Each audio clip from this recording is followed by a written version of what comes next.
Chilli powder, ಸಖತ್ ಖಾರ ಬಣ್ಣ ಮತ್ತು ರುಚಿ ಆಚಿ ಚಿಲ್ಲಿ ಪೌಡರ್. ರಾಜ್ಯ ಕಾಂಗ್ರೆಸ್ನಲ್ಲಿ ನಿಲ್ತಾ ಇಲ್ಲ ಸಿಎಂ ಪಟ್ಟದ ಫೈಟ್. ಸಮಸ್ಯೆ ಬಗೆಹರಿಸಿಕೊಳ್ಳಿ ಎಂಬ ಖರ್ಗೆ ಹೇಳಿಕೆ ವಿಚಾರ. ನನಗೆ ಖರ್ಗೆ ಅವರ ಹೇಳಿಕೆ ಬಗ್ಗೆ ಗೊತ್ತಿಲ್ಲ, ಆದರೆ ಹೈಕಮಾಂಡ್ ತೀರ್ಮಾನವೇ ಅಂತಿಮ. ಎಐಸಿಸಿ ಅಧ್ಯಕ್ಷರು ರಾಹುಲ್ ಹೇಳಿದಂತೆ ಕೇಳ್ತೇವೆ. ಬೆಂಗಳೂರಿನಲ್ಲಿ ಮಾಜಿ ಸಂಸದ ಡಿಕೆ ಸುರೇಶ್ ಈ ಹೇಳಿಕೆಯನ್ನು ಕೊಟ್ಟಿದ್ದಾರೆ. ಮಗು ಹತ್ರ ಯಾರು ಸಮಾಧಾನ ಮಾಡಬೇಕು? ಹೈಕಮಾಂಡ್ ತಾನೆ.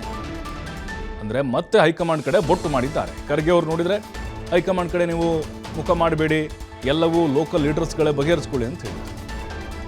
ಅಂದರೆ ಪ್ರಮುಖವಾಗಿ ಇಲ್ಲಿ ನಿರ್ಧಾರ ತೆಗೆದುಕೊಳ್ಳಬೇಕಾದದ್ದು ಹೈಕಮಾಂಡ್ ಕೆಲಸ.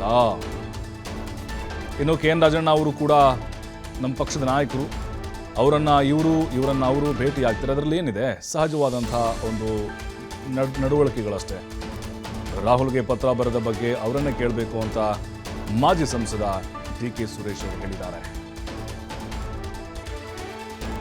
ರೆಗ್ಯುಲರ್ ಆಗಿ ಹೋಗ್ತಾ ಇರ್ತಾರೆ, ಹೊಸದೇನಿಲ್ವಲ್ಲ,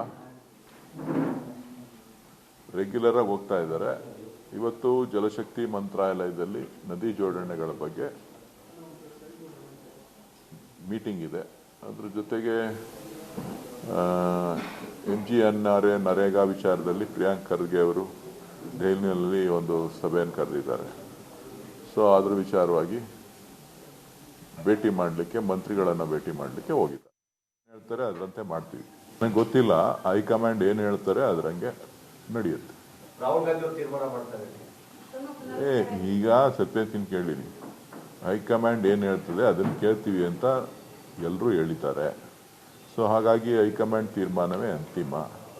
ನಮ್ಮ AICC ಅಧ್ಯಕ್ಷರ ಸೂಚನೆ ಏನಿರ್ತದೆ ಅದರಂತೆ ಎಲ್ಲರೂ ಕೂಡ, ರಾಹುಲ್ ಗಾಂಧಿಯವರು, ಸೋನಿಯಾ ಗಾಂಧಿಯವರು, AICC ಅಧ್ಯಕ್ಷರ ಸೂಚನೆ ಏನಿರ್ತದೆ ಅದರಂತೆ ಎಲ್ಲರೂ ಕೂಡ ಕೇಳಬೇಕಾಗ್ತದೆ.